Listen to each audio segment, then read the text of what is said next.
स्वागत है दोस्तों आपका हिंदी टून स्टोरीज में। आज हम कहानी सुनने वाले हैं बारिश वाला साधु। एक अद्भुत कहानी। एक छोटे से गांव में एक साधु रहते थे जिनकी एक अनोखी खासियत थी। जब भी साधु नाचते बारिश जरूर होती। इस चमत्कार के कारण गांव के लोग उन्हें बारिश वाला साधु कहने लगे। साधु की यह विशेषता इतनी चर्चित हो गई कि आसपास के गांवों और शहरों के लोग उन्हें देखने आते।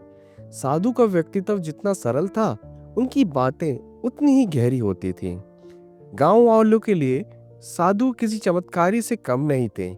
खेती करने वाले किसान उनकी पूजा करते क्योंकि उनके नाचने की शक्ति ने कई बार सूखा झेलते गांव को बचाया था। साधु ने नृत्य में कोई जादू नहीं था, पर उसमें आत्मविश्वास और समर्पण का अद्भुत मेल था।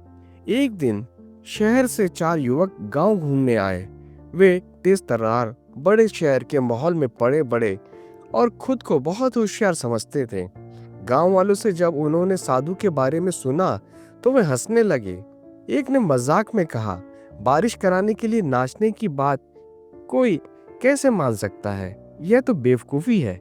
अगर साधु के नाचने से बारिश होती तो हमारे नाचने से क्यों नहीं होगी? गांव वालों को उनकी यह बात बुरी लगी, पर उन्होंने कुछ नहीं कहा। लड़कों की बातें साधु तक पहुंची। साधु मुस्कुराए और बोले, अगर उन्हें विश्वास है तो उन्हें मौका जरूर देना चाहिए। गांव के चौपाल पर साधु को बुलाया गया।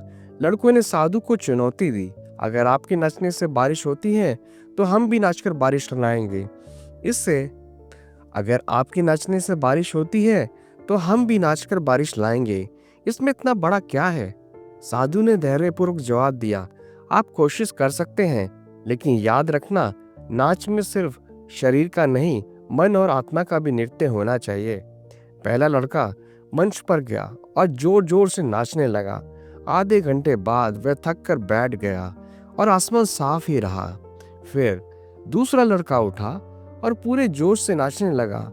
1 घंटे बाद वह पसीने से तरबतर होकर बैठ गया, लेकिन आसमान में बादलों का नामो निशान नहीं था। अब तक चारों लड़के चुप और परेशान हो गए थे। उन्होंने साधु की तरफ देखा और पूछा, महात्मा ऐसा क्यों? जब हम नाचते तो बारिश नहीं हुई, लेकिन आपके नाचने से हमेशा बारिश हो जाती है। इसमें भेद क्या है? साधु ने शांत स्वर में जवाब दिया, जब मैं नाचता हूँ तो मैं 2 बातों का ध्यान रखता हूँ। पहली, जब मैं नाचूं तो वो यह विश्वास होना चाहिए कि बारिश जरूर होगी। दूसरी, मैं तब तक नाचता हूँ जब तक बारिश नहीं हो जाती। यह सुनकर लड़के स्तब्ध रह गए। उन्हें एहसास हुआ कि साधु के नाचने में केवल प्रयास नहीं, बल्कि एक गहरा विश्वास और अडिग धैर्य होता है। तो दोस्तों, चारों लड़कों ने साधु से माफी मांगी और कहा, महात्मा, आज आपने हमें सच्चे विश्वास और धैर्य का महत्व सिखा दिया। हम आपके आभारी हैं। साधु मुस्कुराए और बोले, यह जीवन का मूल मंत्र है। अगर मन में सच्चा विश्वास हो और मेहनत में कभी कमी ना आए तो परिणाम जरूर मिलता है। उस दिन के बाद लड़के गांव से लौटकर एक बदले हुए दृष्टिकोण के साथ जीवन जीने लगे। साधु की कहानी उनके दिल में गहराई तक बैठ गई। गांव वालों के लिए यह कहानी केवल साधु से के चमत्कार की नहीं, बल्कि विश्वास, धैर्य और समर्पण की शिक्षा थी।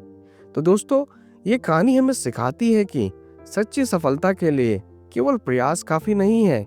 जब हमारे भीतर दृढ़ विश्वास और धैर्य ना हो, तब तक परिणाम अधूरा रहता है। जीवन में बारिश लाने के लिए हर किसी को बारिश वाले साधु जैसे आत्मविश्वास और अडिगता अपनानी होगी। तो दोस्तों, आप हमें कमेंट सेक्शन में जरूर बताएं कि आपको हमारी आज की कहानी कैसी लगी। हम आपसे फिर मिलेंगे एक नई कहानी के साथ। तब तक के लिए आप सभी का धन्यवाद।